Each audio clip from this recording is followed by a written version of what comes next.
Nos encontramos en estos momentos con Arturo Moreno. Él es gerente del programa, del proyecto Voto en Casa, que tiene una relación directa con las elecciones que se avecinan el próximo 23 de febrero. Estas serán seccionales, como sabemos, y pues cuentan desde este momento con una planificación que incluye también la inclusión democrática. Y precisamente por ahí quisiera arrancar esta entrevista. Señor gerente, bienvenido. Quisiera que me explique, nos explique, de dónde nace la iniciativa de Voto en Casa, cuáles son los preceptos que dieron paso a su vigencia, que entrará próximamente. Muy bien, bueno, muchas gracias por la invitación y pues a todas las personas un saludo que ven tu programa. Efectivamente, el Consejo Nacional Electoral en este nuevo tiempo tiene la intención de generar una democracia más inclusiva. La idea es que las personas con discapacidad, los adultos mayores, los grupos prioritarios también son ciudadanos. En democracia nosotros creemos que el demos engloba a todo ciudadano. Entonces el proceso electoral hoy ya podríamos decir, se acomoda a las características del ciudadano y no el ciudadano se acomoda al proceso electoral. Se ha humanizado, ha mejorado más el proceso electoral.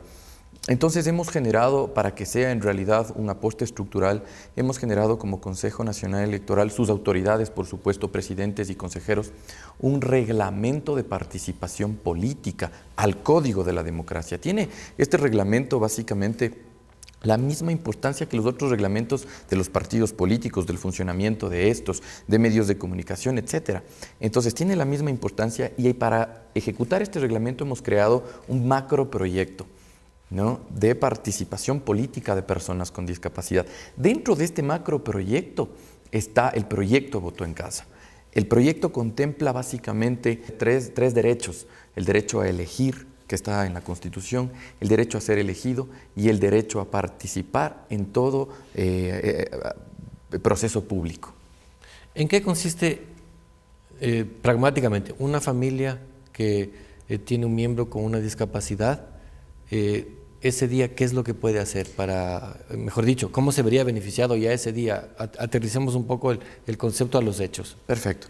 En este caso, entonces, existen un sinnúmero de cosas. Cuando hablamos de una institución que lleva a cabo un proceso electoral, implica que, para empezar, por ejemplo, vamos a tener mesas de atención preferente en los recintos electorales que tengan sobre 10 juntas receptoras del voto, ¿no? Esta mesa de atención preferente tendrá 2 personas contratadas que tendrán que ofrecer cuatro cosas en específico. Primero, información sobre lo que es el voto asistido y el voto preferente.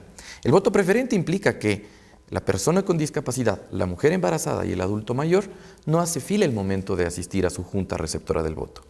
Y el voto asistido, esto es importantísimo, el voto asistido, que está contemplado incluso en la Convención Internacional de los Derechos de las Personas con Discapacidad de Naciones Unidas, quiere decir que la persona con discapacidad se puede acercar a su junta con un acompañante de confianza y puede en ese momento pedirle que le dé subrayando el candidato de su preferencia. Entonces, la mesa te ofrece información primero de esas 2 cosas. Segundo, lo que hace es, si una persona va de estas a la mesa, lo apoya para que llegue hacia su junta receptora del voto. Para nosotros es importante entender que las personas con discapacidad no deben tener un mundo aparte, una junta aparte, un mundo paralelo, sino al contrario, las personas con discapacidad, al hablar de inclusión, tienen que votar donde todos los ciudadanos votan. Entonces esta mesa tiene esa función. Como tercer servicio, la mesa de atención preferente lo que hace es ofrecer una plantilla con escritura braille a las personas con discapacidad visual. Esta plantilla la obtiene en la mesa y se dirige hacia la junta receptora del voto, esta persona, y esta plantilla se pone sobre la papeleta. Entonces es el mismo sistema de votación, pero la plantilla va sobre la papeleta, ¿no es cierto? Se dirige al biombo. Esta plantilla tiene unos orificios, es exactamente igual a la papeleta. Lee la persona con discapacidad el candidato en braille y tacha su voluntad.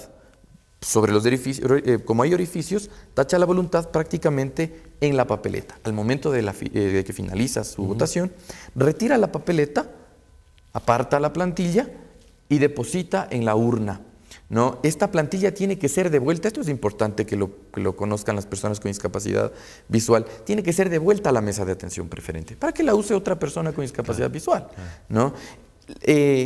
Debido a que el sistema braille, de lectoescritura braille, tiene su dimensión y no se puede achicar ni acortar, como nosotros en realidad achicamos la letra o agrandamos la letra de acuerdo a nuestra conveniencia.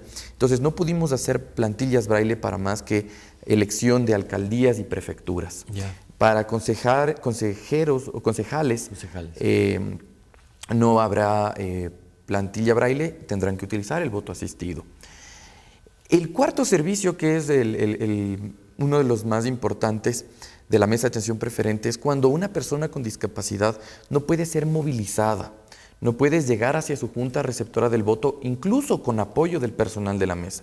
Si es que es así y solo así, el personal de la mesa llamará al presidente de la junta y en acompañamiento con un militar le llevan la papeleta con el padrón y todos los documentos electorales hacia la mesa de atención preferente.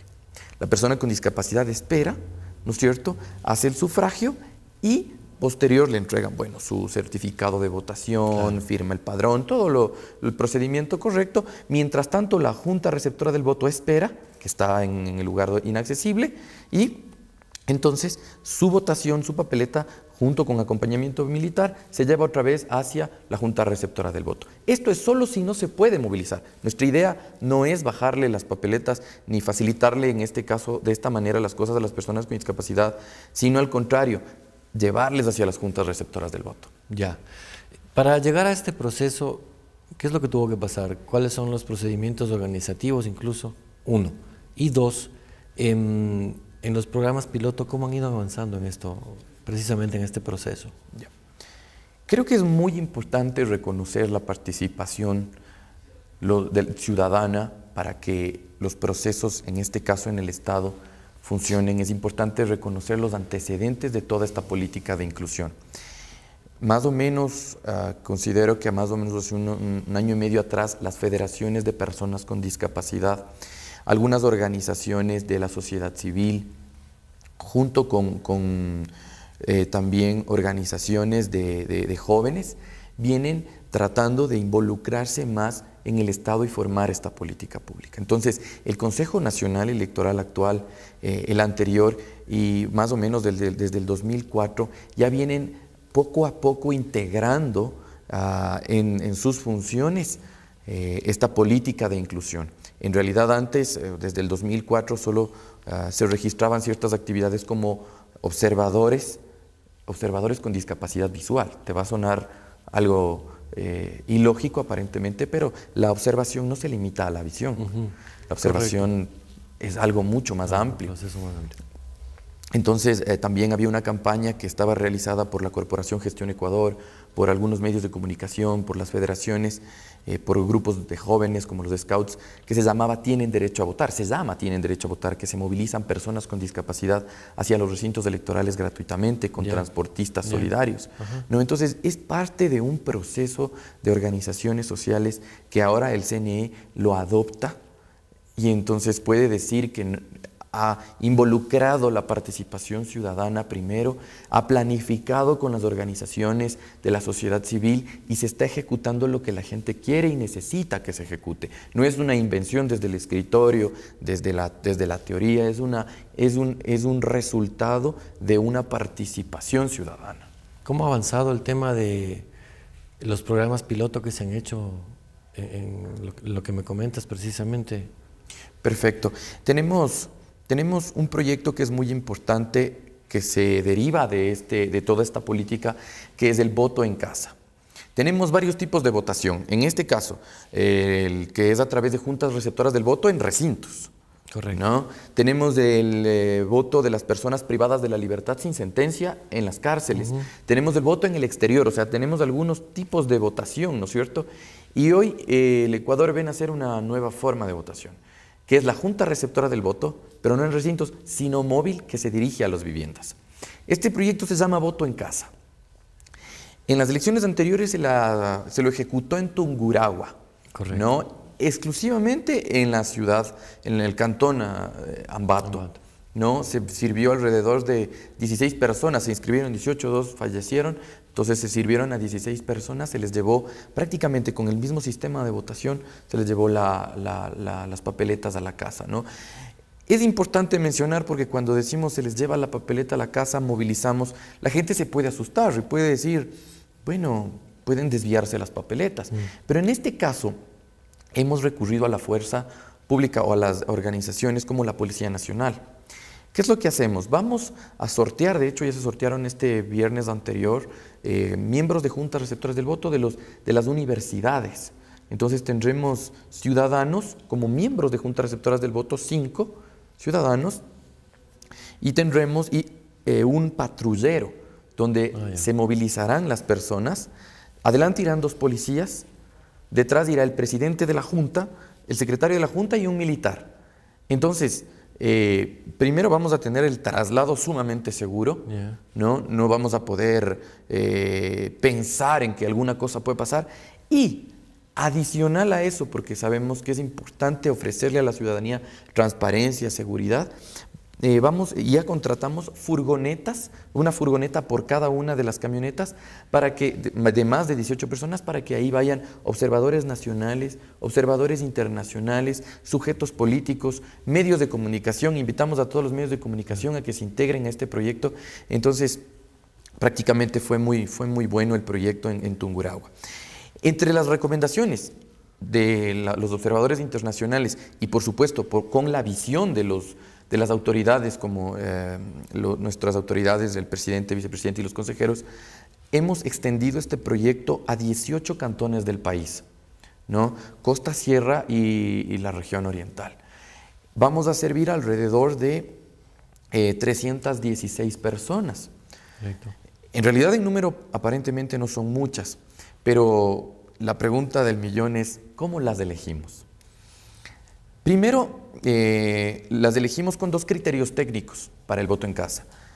Que tenga un porcentaje mayor al 75%, porque es un servicio que tiene un costo de discapacidad, ¿no? Tiene un costo, entonces debemos servir a quien en realidad necesita, no a cualquier persona con discapacidad.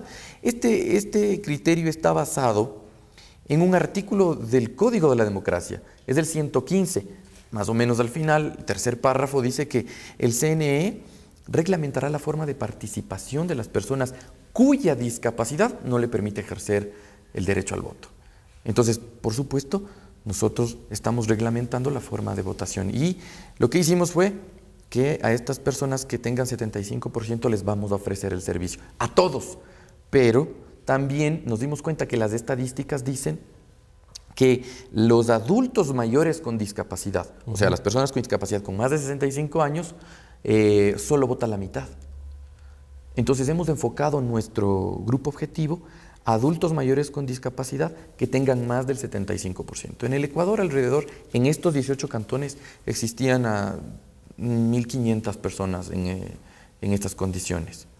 Fuimos a las viviendas, les ofrecimos a todos, o sea, no hay una inscripción, no hay criterios aparte de eso, es a todos los ciudadanos porque son ecuatorianos y tienen derecho ahora a esto, de los cuales solo se inscribieron 316, ¿no? Hay una concepción todavía bastante complicada de los adultos mayores y con discapacidad, ¿no? Algunas familias cuando llegábamos a las viviendas nos decían, pero ¿por qué mi madrecita si ya está postrada? Por lo general 75% de discapacidad y 65 años implica que está postrada, ¿no? Pero ¿quién es mi madrecita como para servirle? ¿A qué vienen o qué nos van a dar? Y entonces lo que nosotros decíamos, nuestro argumento es, señora o señores, a los familiares no venimos a dar nada. Mientras esa ciudadana, mientras esa mujer tenga una cédula que diga ecuatoriana, entonces nosotros estamos obligados, es nuestra obligación servirle. Que esté en una situación difícil, eso es irrelevante para nosotros. Entonces le vamos a traer si es que esa persona desea. Entonces era voluntario también. Algunas personas aceptaron, otras no. ¿no? Entonces, de esa manera escogimos a los beneficiarios de Voto en Casa. Tenemos unas lindas historias. Hay personas que no han votado desde hace 50 años, hay personas que no votan, que no saben, que no han salido nunca, hay personas que en realidad agradecen mucho porque se sienten ciudadanos otra vez, se sienten parte de algo. Y eso es muy importante, que la ciudadanía entienda que el votar no es nada más de elegir, es ser responsable de lo que se viene después. Y por lo tanto, al ser responsable de lo que se viene después, mi participación en la votación no termina. Al contrario, recién inicia. Por lo tanto, en el proceso de gobierno, que es democracia, gobierno del pueblo, también tengo que participar. O sea, no son 4 años de gobierno del candidato, son también 4 años de gobierno con la ciudadanía. Muchísimas gracias, señor gerente, por haber atendido este espacio de información. Gracias a ti. Ha sido Arturo Moreno, gerente del proyecto del programa Mi Voto en Casa, que se está llevando a cabo, se está construyendo desde una perspectiva incluyente y democrática a propósito de las elecciones que se llevarán a cabo, como todos sabemos, el siguiente 23 de febrero. Continuamos con más.